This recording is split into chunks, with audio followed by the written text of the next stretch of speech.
I slow cook our pulled pork. If you wouldn't mind I will helping me out, certainly help you. because I know this is ready to fall apart. Look at this. I even have trouble. I'm even having trouble getting it out of the pot. Oh my Look at gosh. this.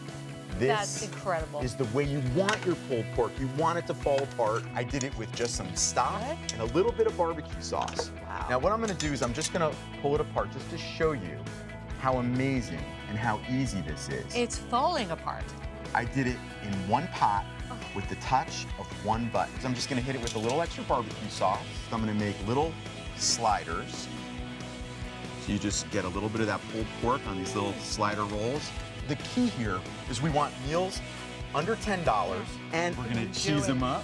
And then we're just gonna finish it with just a little extra barbecue sauce. Yes, we are. Yes, we are. Oh, they're going right in my tummy. Okay, we're doing All right. it. Ready? One for you. Thank you, sir. Thank you, thank you. One for me. Save some appetite. All right. The PowerXL Combo 12-in-1.